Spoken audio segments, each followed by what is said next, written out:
folks, Predatory Lender here with my Mayday message. Now, there was an Occupy Wall Street protest down at my local branch of Bank of America, so I took a walk down there and talked to some of the folks. And if you'd like to see those interviews, you could see them as raw footage at my Mckeon 31774 channel, as raw footage. Now, I recently took some classes on, doing this professionally as a talk show, interviewing company mascots, and they say I need to produce daily episodes. So this is kind of unedited version of a daily episode, of a daily vlog. So when I was at the Wall Street protest, they're still there. They're pretty much trying to help people with foreclosures and stuff, and I think it's kind of a good thing too. But me, as a Wall Streeter, individual investor, what can I do? Well, it's hard for me to actually, do this. I'm going to take the mask off and actually talk to you folks, face to face.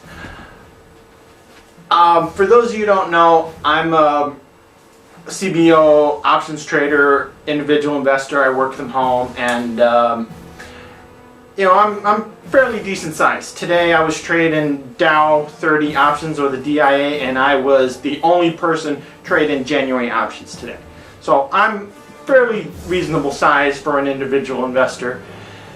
And there needs to be something done for the individual investor. I mean, we have our auto bailouts, we have bank bailouts, we have all these things for the big corporate governments and government bailouts, they're bailing out Greece and stuff. But what is there for the individual investor, small account with your Ameritrades and your Scottrades? Most people have less than $50,000 in the market. And surprisingly enough, me with a $50,000 option account is the only person in the Dow options today. So, believe it or not, a $50,000 account, you could be the only one there. So I'd like to say that there needs to be some sort of strategy, for instead of bailing out Wall Street, banks and stuff. There needs to be if we decide that we want to help people with a bailout, there needs to be a bailout where everyone can take advantage of, and not just the big automotive industries and stuff. So I'd like to give examples of what I would do as an individual trader, small investor, on how I would have done the several bailouts. First, we have the auto bailout a couple years ago with the three major auto companies. Well, we had Ford, big company, automotive successful company, which had their act together and didn't want the bailout, but were forced to take it anyway. Well, Ford, great job. And then we had GM, struggling, okay. And then we had Chrysler, which was bought out by private equity investors, upper level Wall Street guys, bigger than, quite a bit bigger than me, and private equity investors.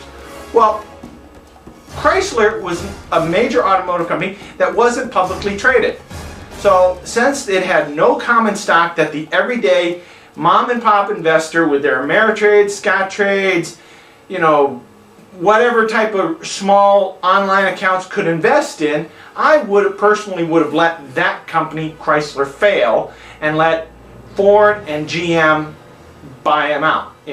Because there was no public good in bailing out all three automakers when Chrysler was just a way to protect a few rich fat cat Wall Streeters, investors, private equity funds that owned the private funds. Sure, you were employing all those people underneath, and it helped the good cushy union jobs, which is a whole nother thing, and people believe that a lot of corruption and stuff with the unions. I'm not going to touch that right now, but I would have let Chrysler fail and let the other companies, Ford and GM, simply buy them. That's how I would have handled the auto bailout. Now, as far as how I would have handled the bank bailout, well, survival of the fittest. What could the individual investor do in a bank bailout? Well, if the government was set that it wants to bail out banks, buy the one bank or financial instrument that the everyday investor can buy, the XLF, or the tracking stock for the financial markets, which most retail and a lot of professional investors buy. So simply, instead of buying stakes in individual banks and causing a bunch of troubles with that, buy the XLF. Say, okay, we, government, okay, we want to bail out banks. So instead of buying individual, if at any day that the XLF is below its moving average or below a certain level, we will buy $1 billion a day, or $1 million a day, market on open, market on close. And then what that does is it allows survival of the fittest. The basics of capitalism was let the strong companies survive and the weak ones go. Well, we had Washington Mutual, which I have a whole nother issue with, and all these other banks that, Countrywide and, Lehman Brothers, all these failed banks which should have failed. And you had other small regional banks which were successful names which could have stepped in to buy those banks. As all my issues with JP Morgan, they still have one of the most successful financial systems out there for a bank. So we should have let the failing banks fail, and as they are no longer qualified to be on the XLF, let them disappear and let new banks come up into the system and wash them out. And let the small companies replace the big failing ones, and that's how I would have done the bank bailout. So I've talked to some people about making my show a daily show, and I'd like to produce some daily episodes to the fully edited quality that I'd like to, but unfortunately my business, because of the government lawsuit of Apple, I had quite a big financial loss to my business, so I lost roughly about 8 months worth of wages.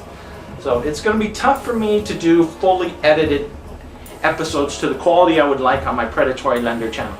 So if you're watching this, unfortunately, this is how I'm going to have to proceed for the not so distant future.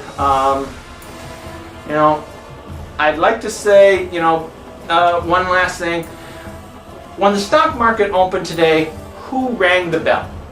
The Avengers. We had Iron Man and Thor and Captain America ringing the opening bell this May Day, or on the New York Stock Exchange. So what we need today is, like one of my favorite friends on Hollywood Boulevard said, we need a Batman in Washington. So we need real life superheroes out there fighting the big energy companies and other corrupt business practices out there. So we need a real life superhero out there. So I say, start becoming real superheroes out there and making things happen.